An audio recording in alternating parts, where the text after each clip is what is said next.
कार्यक्रम के प्रायोजक हैं श्री मदन भाई रेखाबेन हुमड़, रूपेन प्राची हुमड़, अनगवीर आर्शवीर हुमड़, रिक्ता विशाल सेठी, आरिका अर्जुन सेठी। क्या कहते गौतम स्वामी?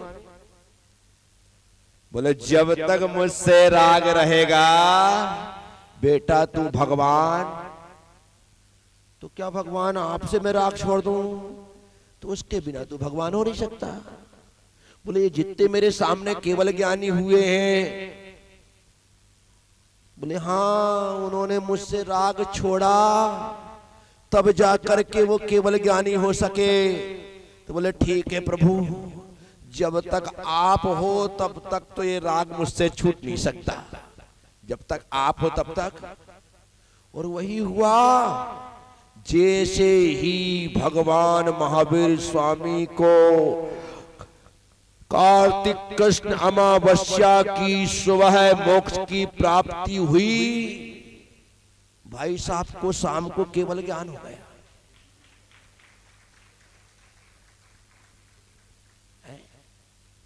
गजब हो गया। सुबह तक राग था, दिन भर में भगवान गौतम स्वामी सिर्फ 12 घंटे के समय में ऐसे राग से मुक्त होकर के परम वीतराग अवस्था को प्राप्त हुए कि संध्या कालीन सत्र में ही केवल ज्ञान। ये बहुत बड़ा उदाहरण है जैनिज्म में, जैन धर्म में, कि भगवान को जो छोड़ेगा वही भगवान बनेगा, वही। परंतु अभी मत छोड़ देना, अभी तो तुमको रोज घंटी बजाना पड़ेगी। क्या बोलना पड़ेगा? बस शांतिनाथ भगवान। क्या बोलो? चंदा प्रभु भगवान की। अभी तो हाँ, जब तक भीतर की घंटी ना बजे तब तक बाहर बजाते रहो, और जिस दिन भीतर घंटी बज जाएगी बाहर की घंटियां अपने आप छूट जाएंगी। जिस दिन आत्मा परमात्मा हो जाएगी, ये परमात्मा स्वतः ही तो साथ आप सबसे कह रहा हूं, उम्मीद और विश्वास रखता हूं कि जितनी बात मैं सहजता से आपसे कहता हूं, वो बातें बड़ी सहजता से नहीं गंभीरता से स्वीकार करना। मैं सहजता से कहूंगा और आपको गंभीरता से लेना है। यदि तुमने इसको ऊपरी तौर पर ले लिया तो घंटी बाहर ही बजती रहेगी, घंटी। और मैं नहीं चाहता कि सिर्फ बाहर घंटी बजे, मैं चाहता हूं भीतर घंटा बजे। क्या बजे? घंटा। क्या बजे? ऐसा घंटा बजे कि उसकी टंकार हमें परमात्मा बना करके दिव्य ध्वनि के रूप में रूपांतरित हो जाए, परिवर्तित हो जाए। साथियों, इस सदन में बैठ करके रोज रोज हम कुछ ना कुछ जानने और समझने की कोशिश कर रहे हैं। मैं अब इस प्रवास के शेष बचे दिनों में तुमसे विशेष बात कर रहा। बचे कितने दिन? आज गुरुवार गया, शुक्र शनि रवि, शुक्र शनि बोलो, फ्राइडे सैटरडे संडे बोलो, जुम्मा शनिचर इतवार।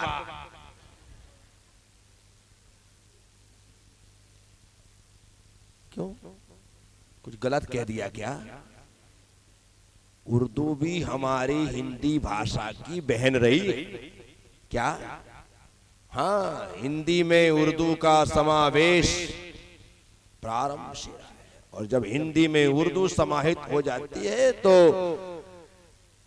हिंदी में और भी स्पष्टता आ जाती है, क्योंकि उर्दू के जो लफ्ज हैं, उर्दू के जो शब्द हैं, वो भाषा को और ही सुगठित कर। तो मैंने यदि जुम्मा शनिचर इतवार कह दिया तो कुछ ऐसा नहीं, ये हमारे भाषा में समाहित है। तो आज गुरुवार गया, जिसे जुमेरात उर्दू में कहते हैं, क्या? तो आज गुरुवार गया, 3 दिन बचे हैं। ये 3 दिन भी चले गए, इतना लंबा समय चला गया। सुबह होती है, शाम होती है, जिंदगी यूं ही तमाम होती है। कहां दिन निकलते हैं, कहां रात गुजरती है, कहां जिंदगी हट जाती है। अभी लगता है अभी तो है 1 जनवरी 2024 का शुभारंभ हुआ था, ये समापन का समय आ गया, 12 महीने निकल गए। निकल गए, कितने साल, कितने महीने, कितने सप्ताह, कितने दिन यूं ही निकल जाते हैं। परंतु वे ही दिन सार्थक हैं जो दिन धर्म के साथ, सत्कर्म के साथ, भगवान के साथ, गुरु के साथ, मां जिनवाणी के साथ व्यतीत होते हैं। बस समझना उतना समय सार्थक हुआ है। झालरा पाटन वासियों का, झालरा पाटन वासियों का 17 जुलाई से लेकर के आज 19 दिसंबर तक का समय। अब आप हिसाब किताब लगाओ कि आप 17 जुलाई से लेकर के 19 दिसंबर तक में कितने घंटे मंदिर में रहे हो, महाराज जी के साथ रहे हो। हिसाब लगा लो। जब हिसाब लगाओगे ना, तुम्हें लगेगा जितने घंटे हम इन 4-5 महीने में मंदिर में रह गए, इतना तो पूरी जिंदगी में नहीं रह पाए। इतना समय हमने, तो समझना कि पूरी जिंदगी का समय एक तरफ और चातुर्मास का एक समय एक तरफ, दोनों मिलकर के हमारे लिए इस प्रकार से। तो साथियों, आप सब लोगों को मंगलमय आशीष, शुभाशीष कि आपका जीवन आनंद से परिपूरित रहे, आपका जीवन खुशियों से भरा रहे। बस यही एक भावना मैं रखता हूं। मैंने हमेशा अपनों के लिए अच्छा चाहा, इसका मतलब मैंने परायों को लोग बुरा चाहा है। जो आते हैं ना मेरे पास, जो मेरे पास आते हैं, उनको मैं ऐसे आशीर्वाद देता हूं, दोनों हाथ उठा। जो नहीं आते हैं मेरे पास, मैं उनको 2-2 ट्रक भर के आशीर्वाद देता हूं। लोग कहते हैं महाराज जी फिर हम कल से नहीं आएंगे। बता, जब आप घर में 2 ट्रक भर के भेज रहे हो और यहाँ पर 2 हाथ उठा करके दे रहे हो, तो फायदे में वो है। मैंने कहा उनको ज्यादा देना पड़ता है। बोले क्यों? मैंने कहा ताकि वो भी तुम्हारी तरह आने लगे। मैंने तुमको पहले 2-2 ट्रक भर के दिया था, तो आज पे पूरी तुम्हारी झोली हमेशा भर रहा हूं, अब उनको दे रहा हूं। तो इसलिए जो ना आए उनको ज्यादा देना पड़ता है, ताकि वे लोग भी धर्म से जुड़ सके, परमात्मा से जुड़ सके, भक्ति से जुड़ सके, गुरुओं से जुड़ सके, पिछी मंडल से जुड़ सके, साधुओं की सेवा में लग सके। बस इसीलिए मैं प्रार्थनारत रहता हूँ, सबके मंगल की प्रार्थना करता हूँ, सबके सुख की प्रार्थना करता हूँ। कई लोग मेरे पास आते हैं, कई प्रकार की बातें करते हैं, मैं क्या दे सकता हूँ बताओ आप? सिर्फ आशीर्वाद के अलावा क्या दे सकते हैं?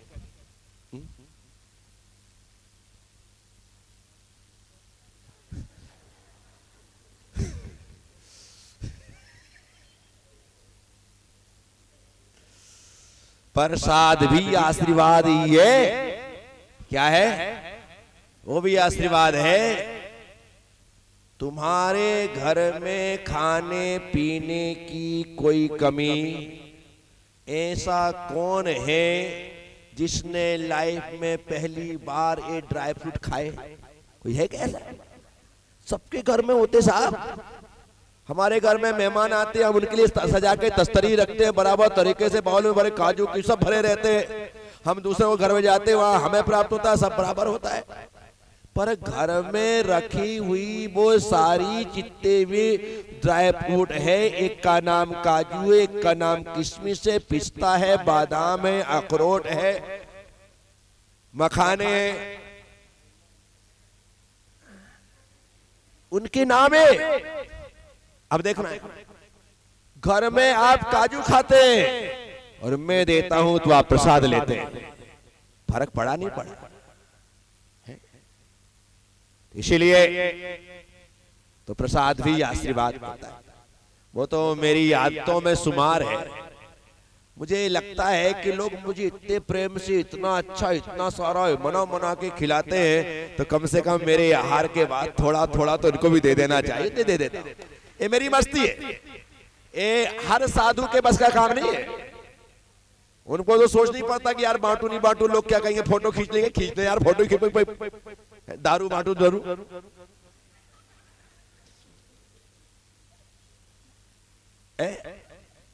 दे रहा ये मेरी मस्ती है, मेरा मजा है। तुमको अच्छा लगे, मैं हमेशा कहता हूं अच्छा लगे ताली देना, बुरा लगे गाली देना, अपना क्या जा रहा है। तो इसलिए सिर्फ हर व्यक्ति में बोलता हूं, बार बार कहता हूं, सबके बस का काम नहीं है, पर ये मेरा आनंद है, इसलिए मैं देता हूं और इसलिए लोग लेते हैं और इसीलिए लोग आनंद ले रहे हैं। तो साथियों, माँ के जिसे जो सोचना है वो सोचता रहे, क्योंकि किसे लोगों ने शांति से जीने दिया है? लोग ना शांति से जीने देते, ना शांति से। हाँ, कुछ नहीं। आप एक का बच्चा बिल्कुल ऐसा बैठा रहता है, फिर देखो कैसा बुद्धू है, इसके माँ बाप ने उसको कुछ सिखाया नहीं है। ये कोई उम्र है कि ऐसे रहने की? और एक का बच्चा इतना बदमाश है, देखो इसके माँ बाप ये संस्कार दिए, चूल्हे में मूत रहा है।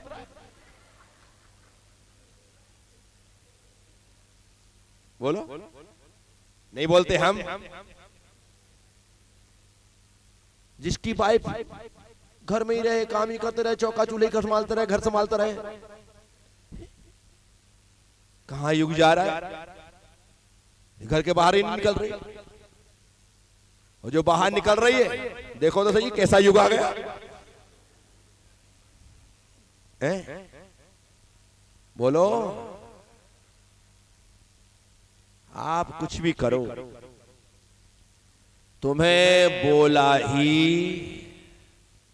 अच्छा करो तो बुरा बोलना लोगों को वही है जो उनको ने सोच रखा है। इसलिए अपन लोड लेते और लोड देते, ना लेना ना बिंदास रहना। क्या रहना? कुछ लेना न देना मगन रहना, कुछ लेना न देना मगन रहना, मगन रहना मन मगन रखना, कुछ लेना न देना मगन रहना, कुछ लेना न देना मगन रहना, कुछ लेना न देना। गुरु तेरे चरण स्वर्ग पाली, जीते जी स्वर्ग की अनुभूति,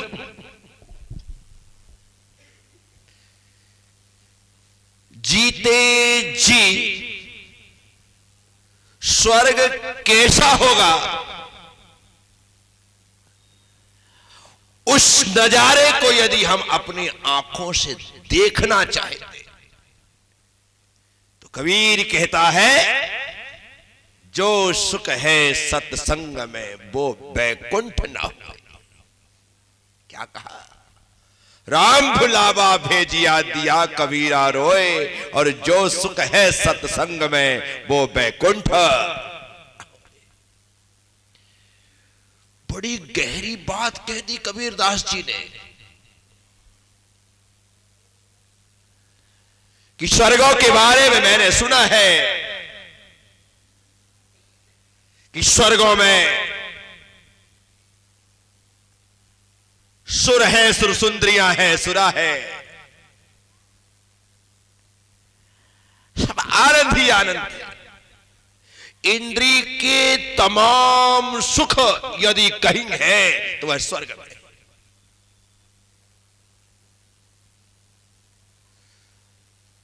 यह बात सुन करके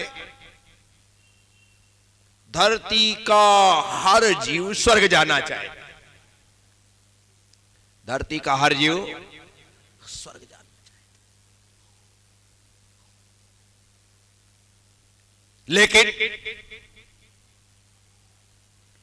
जिसने सत्संग का आनंद ले लिया है वो स्वर्ग के नाम पे रोने लग जाता है। वो कहता है जो सुख है सत्संग में वो बैकुंठ ना होए। यहां पर जो मैं आनंद की अनुभूति कर रहा हूं, मुझे नहीं लगता